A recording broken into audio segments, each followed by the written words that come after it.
My name is Gina Pagnata Murphy, and I'm the president of PACE, Professional Association of City Employees. Along with me are members of our executive board and city friends.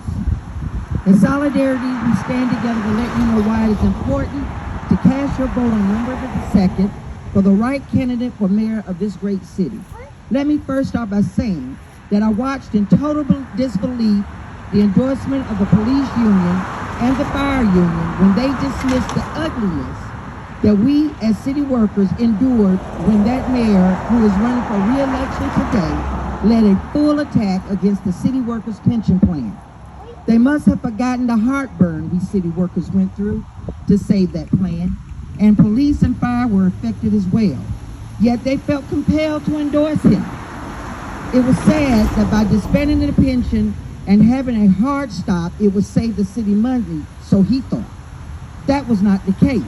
What saved the city money was off the backs of city workers' hard sweat labor and sacrificing their already below standard salaries to give up an additional 5% increase to their pension to save their plan and save the city money so it would not cause more city taxes. It was Felicia Moore in our PACE partnership that she lobbied and got city council votes to uphold our sacrificial commitment so we could be hopeful to have some secured retirement benefits. I guess the police and fire union forgot about this. These were heartburn meetings. PACE didn't forget. We are still struggling to pay that 5% increase today. Because of Felicia Moore, this plan was ultimately successful. You see, Ms. Moore cared about us, and she still cares about all city workers. She knows we are the ones that give you the city services that you pay for. When she speaks of city services, she wants you to get the best service possible. And to do that, she is committed to holding folks accountable, allowing transparency of city expenditures, informing you of how the city budget is being spent, and letting you know where your tax dollars are being used for. One can't help but to admire that kind of tenacity of having a model city hall with no negative blemishes so that other cities can follow suit. If you want honesty, integrity, judicial ethics, humility, empathy, human compassion, and the ability to make sound decisions, then Felicia Moore is the candidate to vote for on November 2nd. Yes, indeed. For point of clarity, though, let me make it clear. When the police union talked about the raises that the past mayor gave them, that raise is in no comparison to the large raise they just received in this administration and with city council's approval. And guess who was the leader of that pack? Council President Felicia Moore.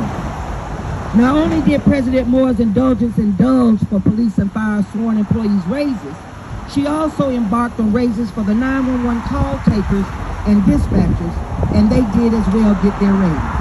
There have been forgotten heroes and sheroes for many years, but she didn't forget. That didn't happen under the past administration. I guess they forgot. Currently, no other mayor-elect has been talking about city worker engagement but Felicia Moore. You see, when she talks about city services, she is talking about the city workers.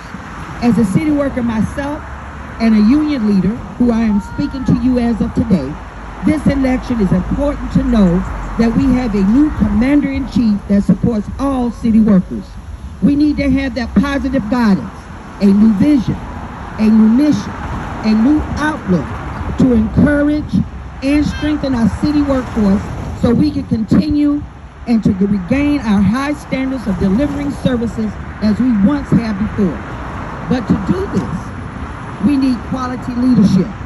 We want to know our leader cares about us and want to keep us safe and healthy throughout this horrific pandemic so that we can continue giving you the best services possible. We know that Felicia Moore is that person to do so. Felicia Moore knows where the issues are because she talks to the employees. She didn't just start doing it because she's running for the office of mayor. Oh no. She has been engaged with city workers for many years, even when she first came on board as a city council person. She had an open ear and got things resolved. She cares about city workers and the citizens of the land. They go hand in hand. Alongside her priority to the citizens for her crime decrease platform, she wants to create a more cohesive workforce, engagement, and enhance city services. Now let me share with you why it's important to her to do so. She knows this.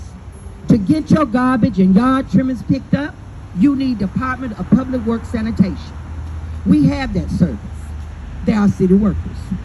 To ensure your city street lights are working, your traffic lights are working, your street signs are visible to know where you are and where you're going, you need city DOT services. We have that service. They are city workers. To ensure your parks, playgrounds, and pools are clean and in good condition so that you can enjoy family time with your children and friends, you need Department of Parks and Recs. We have that service. They are city workers. To ensure your police vehicles, your fire vehicles, your fire trucks, and your sanitation trucks are repaired and ready to roll, you need police services technicians and parks people. We have that service. They are city workers. And when you have to make that 911 call for help and in crisis so that you can get police and fire, you need 911 communications. Guess what? We have that service. They are city workers. When you need your water turned on, water main breaks repaired for houses and businesses, bills paid, permits made, and all other pertinent assistance the citizens need, we have those services. They are city workers. So you see, Felicia Moore understands these issues. Where some have forgotten, but some just don't care. She is going to hold folks accountable so that you can be assured you will get the city services you pay for, and she is going to work in solidarity with all city workers so that they can feel they have a leader they can trust. Under Felicia Moore's administration, she is going to put a stop to city workers being mistreated, bullied, threatened, and intimidated for disclosing waste of city dollars, misuse of city funds, unethical practices, and wrongful doings. City workers want to feel proud of wearing their uniform and being an integral part of this city once again. We know that Felicia Moore can make this happen. And in return, you get happy employees who gives loyalty and quality services back to the city and with a smile. And that's how it should be. Under Felicia Moore's administration, there will be no more browbeating and abuse of power to all city employees. With all that being said on this glorious day today, I, Gina Pagnata Murphy, President of PACE Local R550, and on behalf of this executive board, its elite and diverse membership, and city friends, on this day, October 16, 2021, we are officially endorsing the next mayor of this great city of Atlanta, the Honorable Council President, Ms. Felicia Moore.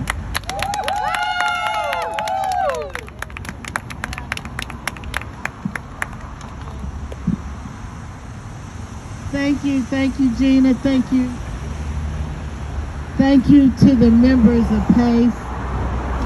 This endorsement means a lot to me, and even those that I didn't receive.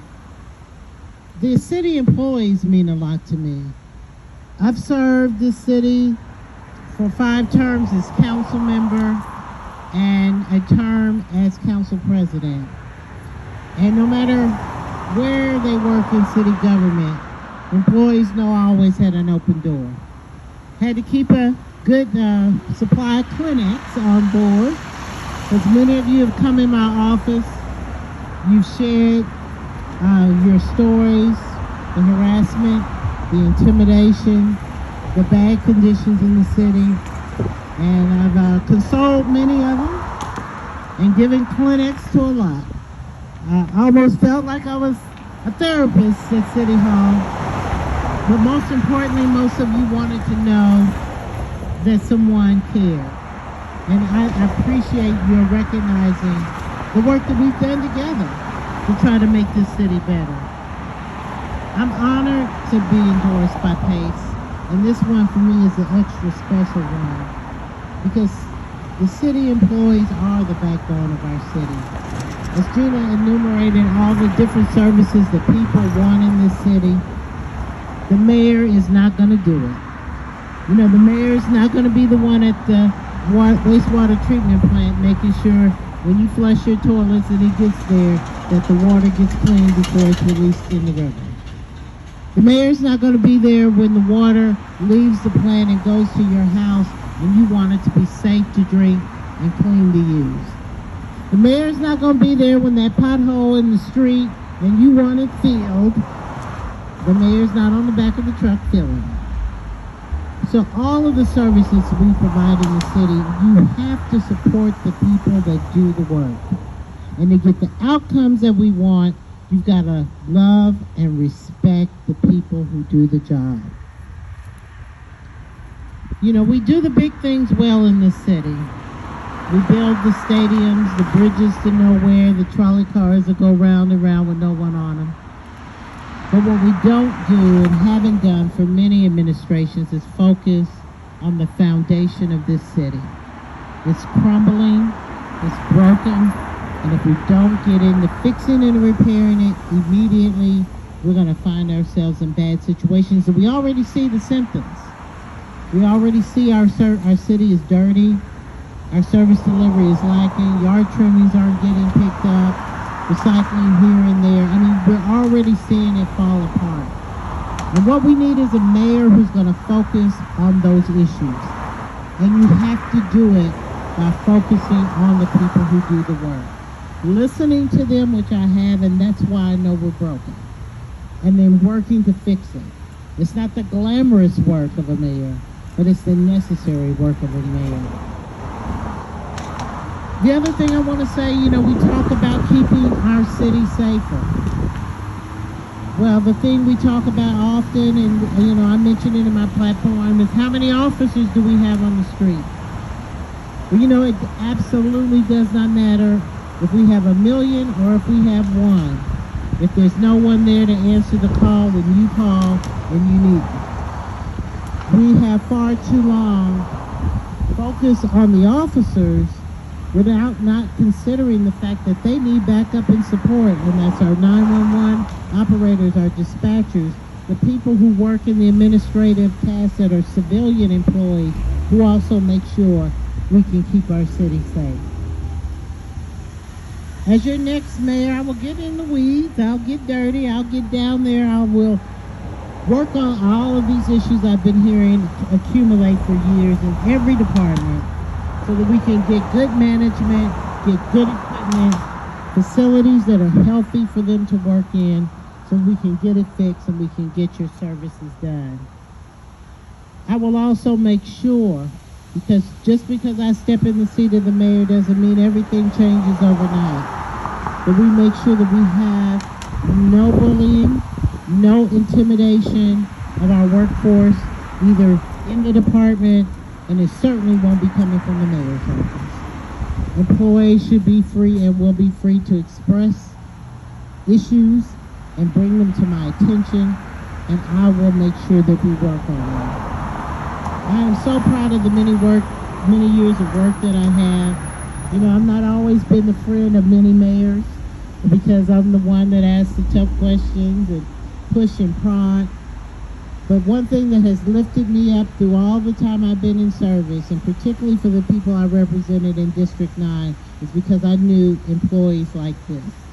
Well, I can always go around a mayor and call my friends on the crew and say, hey, Miss Sally has a water main that's broke, can you go fix it?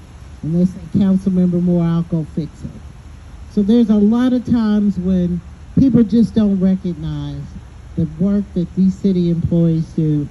And so this endorsement is extremely important because I'm going to need them just as they're going to need me as our next mayor of the city. Thank you. Thank you so much for this endorsement.